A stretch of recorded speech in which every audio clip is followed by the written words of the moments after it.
Hey guys, welcome to another episode of Dang Dwayne Barbecue. I'm really excited about this episode. I'm making, it's not barbecue, but it is a marinara sauce, and it is so good. I had to make it and show you how to do it, and also we're going to add some chicken to it and some mozzarella. Although the marinara sauce itself can be used for pizza, mixing with spaghetti, lasagna, anything you would put red sauce in. It is delicious. Even by itself, it's very healthy. And it's very good, and I'm going to show you guys how to make it. So the ingredients, you're going to need some olive oil, some red wine. I've got 3.5 pounds of Roma tomatoes, pepper. I've got some whole peeled tomatoes here, 2 little cans of this tomato paste. This has pesto in it, just some good added flavor. I've got some fire roasted diced tomatoes, 3 1/3 cups of onions already chopped. It's just easier to have it already prepped. Garlic, we're going to use this whole thing of garlic right here. That's part of the key to making these flavors just totally pop. That's going to be delicious. Sea salt, kosher salt, whatever you want to use is fine. And then I've got this Adams Reserve. It is, it's called Bread Dipper, but it's like a Parmesan Italian mix. So if you have access to it, get that, Adams Reserve. It's called Cacio e Pepe. Also, we've got these fresh mozzarella. There are actually 4 balls of mozzarella in here we're going to add. They're going to melt. It's going to be so good. Got chicken thighs. We're going to cook all of these. Gosh, it's like, I want to say it's like 8 of these chicken thighs. And then we've got fresh basil, fresh oregano, and we've got some thyme in here. We're going to chop it all up and put it in the mix. So let's get started. Okay, so first you just want to, a lot of times you get these thighs and they're still frozen. So you want to make sure they're completely thawed out, and something that can help speed that up is just simply by rinsing them off and cleaning them up a little bit. So that's what we're going to do. We use cold water and basically just run it over here. It never hurts to trim like some of this excess fat off, but this dish is going to be so good, even the fat can't hurt it. So I'm going to go ahead and leave it on. Just add flavor really. So we're just going to go through and rinse these off, open them up a little bit, make sure there's no ice in there. And then what we're going to do is pat them dry. You don't want them to have any water on them. You want them to be completely dry before we go into cooking them, and that will be later. So just make sure these are good and clean and rinsed off. And definitely keep your hands clean in the process. What we're going to do is prepare our skillet, yay big. We're going to add olive oil, and then we're going to throw in, we're going to let it heat up, and then we're going to throw in all the onions. Let that cook till you get a kind of like they start to turn brown. And then we're going to put in the chopped garlic after that, all of it in the whole jar. And we add the garlic last because it cooks quicker. And you have to be very careful with garlic. You have to sit here with it as it cooks because it's possible to burn it. And it gets really bitter and it ruins everything. And you have to completely start over. And if it gets stuck to your pot, you're going to have to wash your pots and get that smell, that taste completely out of it. So here we go with the olive oil. And really, you just want to get enough to cover the bottom. You never really put too much olive oil. We're going to do a lot of that in this recipe, so about like that. Kind of swish it around. Let's get the heat going, and we'll get those onions on. Okay, guys, so how do you know when the oil is hot enough? It only takes about 1 minute to 1.5 minutes to heat up on high. And just throw yourself an onion in there, and if it starts to sizzle like these are, you know it's good. So what we're going to do is take the whole 3 1/3 cups. This is where the fun begins. Because you know what? This is when it starts to smell so good. Your house is going to smell good. Your kids, your family, everybody's going to be asking, what are you doing? And basically, onions and garlic, and they're cooking on a stove, as most of you know, smells terrific. They should have a candle. Garlic and onion. So we're going to cook this until it turns like a light brown, and then we're going to throw in the garlic, finish cooking it for about another 4 minutes. Then we're going to throw that into the beginnings of our sauce. Okay, so as you can see, the onions are starting to turn color and caramelize. So here goes. We're going to do a full can of this stuff because we are bold and we are not scared, and you've got to trust me on this. It's not going to be too much garlic. It's not going to blow you out of your seat, but it is going to be something your mouth remembers. And it is delicious and it's not overpowering. But we do like garlic in this house. and it is good for you. These are vegetables from the earth. Well, I think it's vegetable. It's not a fruit. So we've got that garlic on there. We're gonna start mixing it up, and this is when we have to really stick with this mixture and stir it and babysit it and not leave, because it will overcook very quickly.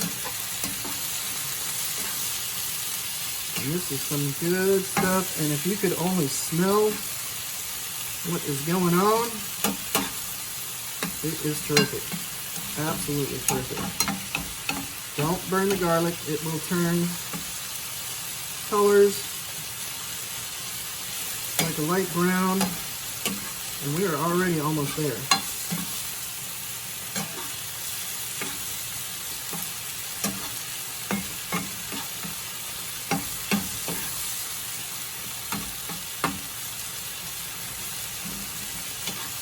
Let this cook a little bit further.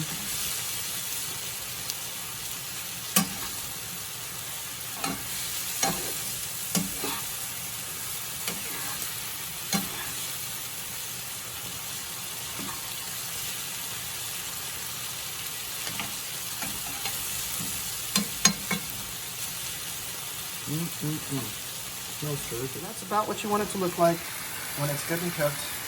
The garlic's a little bit darker than the onions, but it's all caramelized and like a light brown. So basically all I'm going to do to each one of these Roma tomatoes to prep them for the blender is just kind of cut off this woody end right here. Make sure you're using a sharp knife. Everybody's heard that a dull knife is very dangerous, and it's true. And then all we're going to do is quarter these. Make them easier to chop up in the blender. Just like that, we're gonna do that to all these, and we're gonna throw it in the blender. That's gonna start our wonderful marinara sauce. Something I just thought about is actually a good way to test the sharpness of your knife is you can always run it down a piece of paper, but then also a tomato. The skin, does it cut the skin when it runs across? It should just fall right through. If it sit here and it just rubs across the top, it's too dull. So you should be able to just simply fall right through a tomato. That's how you know your knife is sharp. So, just simply take this right over here to our mixture. We're gonna dump it in. Yummy. All natural ingredients. Just absolutely delicious. Okay, so next what we're gonna do, we've got the tomatoes in the mixer, all in here. Those are the 3.5 pounds of Roma tomatoes. And what we're gonna do is turn on the heat. And we're gonna put it about a medium heat for right now. And we're gonna add all of our ingredients. Here goes the garlic and onion. Oh my gosh. And olive oil. And we're going to save this pan because we're going to cook the chicken in here. It's going to pick up some of those onion and garlic flavors. Then we've got our can of whole peeled tomatoes. Actually, we're just going to throw the whole thing in there. Why not? And we've got our fire roasted diced tomatoes. I get fire roasted just because they've got a unique flavor. We got 2 cans of this.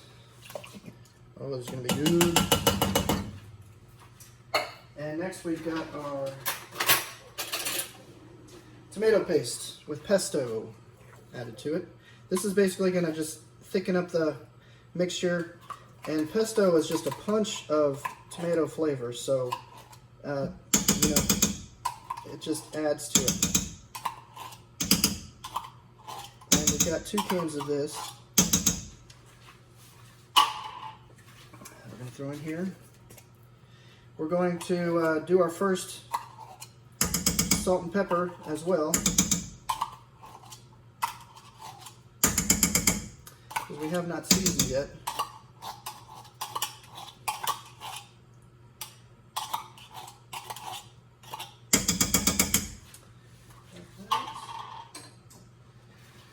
And now we're just going to start to stir this in as it heats up. And oh my, this is already just delicious. Just to smell it, it's delicious. It's healthy, it's natural, and this is something that will help your, whether it's keto or your, if you're trying to break a fast, if you're doing intermittent fasting, this is something that will make your diet not boring. It's something else. You can add anything to it. You can add it to anything. It will feed you all week long. The beauty of this recipe is you put it in the fridge 5 days, 5 times over, heat it, reheat it. It may even taste better every day that it sits in the fridge. So cook it, eat it, and then put it in the fridge and enjoy it the next day in a different way. It's just that good. So there's a lot of different reasons to make this other than it just being very healthy. Okay, so what I'm going to do it for the first seasoning is just simply salt and pepper. And the way I do this is you don't want to over salt it, obviously. So I just run a thin layer across the top of my salt, and that's pretty good for the first one. And later on we're going to taste test to add or subtract. Well, I guess at that point you can't subtract, but we can adjust at that point. Same thing with the pepper. Just a thin coat across the top. A little bit of salt. And that's that. We're going to stir that in, and that'll get us going with our flavorings. And we're moving on to cook the chicken thighs. So moving along to cook these chicken thighs, we're going to, again, add olive oil. Enough to just a little bit more than cover the bottom. And that'll be plenty. We're going to let that heat up, and we'll throw the chicken on. Now we can see our onions starting to sizzle in there. You know, it's hot enough to start throwing on these breasts, and always put them on, slide them on away from you, so if it splashes, it goes the other way.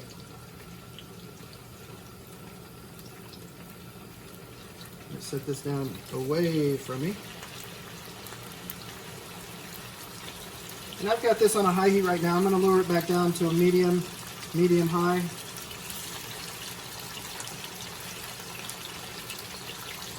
And what we're going to do is we're going to cook these chicken thighs al dente, which means we're not going to cook them all the way through, because when we take them off, they're still going to cook a little bit in the marinara sauce. So we're going to get them to a like a light pink center, and not to worry, they will finish cooking in the marinara sauce, because this marinara is going to sit here and simmer for a long time, and we'll get to that. But it's going to be plenty of time for the chicken to get good and cooked. We just don't want to overcook it. Okay guys, so here we've got the chicken cooking, and we're getting pretty close to al dente. I've been flipping them over, and I'd say about 5 minutes to 6 minutes flipping them. That's going to get you al dente. So get the look to about right here, and if you want to cut into it and just check it, hey, cut into it and check it. That's perfectly fine. All we're going to do is cut it up into pieces later to throw it in the marinara sauce. So that's perfectly fine. Once you get the hang of cooking, you'll be able to kind of tell by the feel and the look of it. So do whatever makes you comfortable, and definitely don't undercook it too much, but you know, just take a look at it. Cut it open if you need to. A light pink is what you're looking for. Okay, so now that we've gotten these al dente, we're going to take them off. Nice golden brown.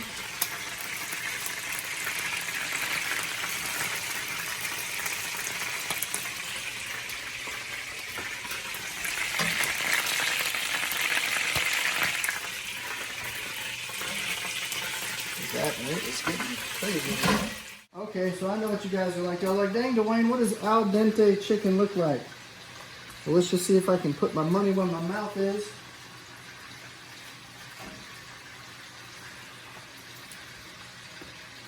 Well, I may have overcooked a little bit, but that's okay. Still a pinkish white hue. And we're going to cut it up into chunks. If you got kids, you can cut it up smaller. The little chunks about like that, little 1-inch cubes. Let's see what this one looks like. Okay, well, not quite al dente, but close enough. It's better over than under. Okay, guys, so we got our chicken in the pot. We got our marinara cooking. I've got it on a low heat simmer. So now we're going to prepare our herbs, because our herbs are the last thing we're going to add. I've got my basil. We got plenty of time. Don't worry about it. Let's see, we got some oregano. Look at this oregano. And this smells magnificent. So we're going to basically prep these by making sure there's no stems, take all the leaves and just chop them all up as fine as possible. And we're going to add them last and let this all simmer and let the flavors break apart in the heat.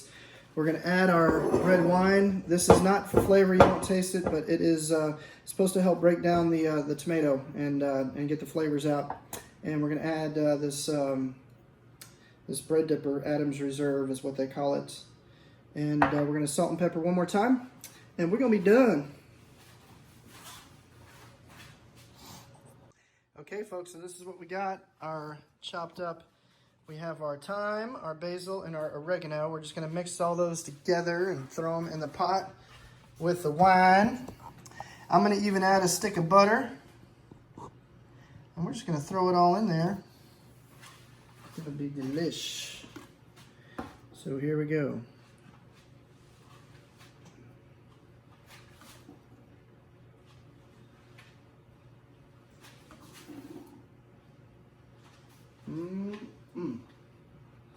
Natural, homemade goodness.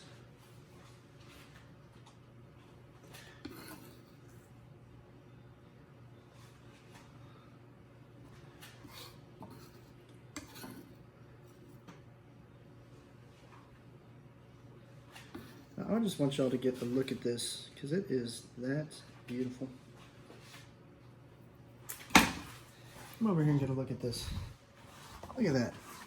Natural tomato, garlic, onion, all the herbs. Now we're going to take some red wine. We're going to pour in about that much. And we're going to add some. We got our unsalted butter. That's about 2 sticks in. Just add a little bit more salt and a little bit of pepper, just about like so. And we're going to start to stir that in. Oh my gosh.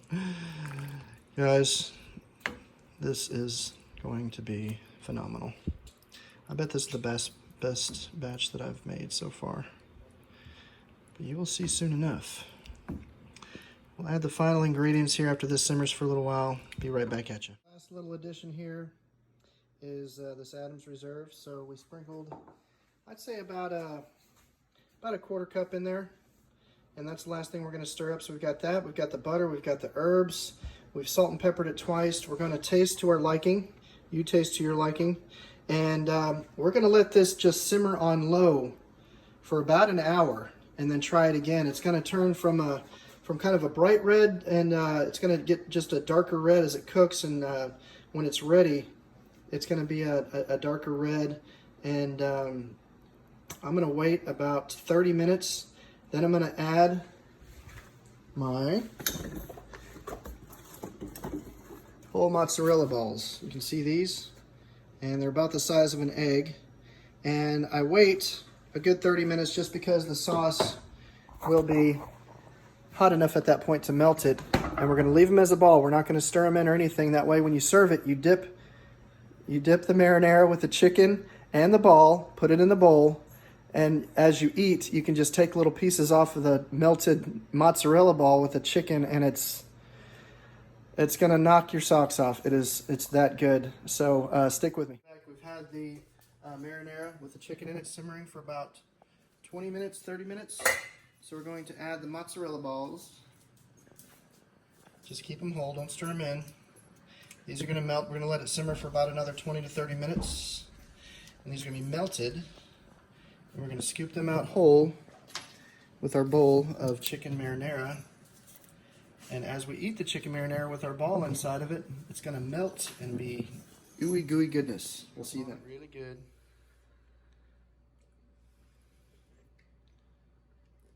Is it too hot still?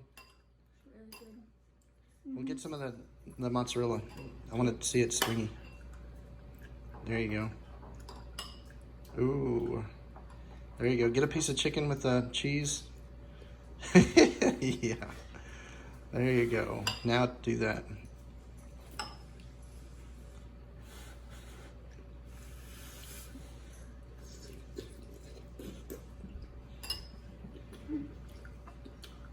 So good. The mozzarella. There you have it, folks. Taste tested and approved from the kiddos.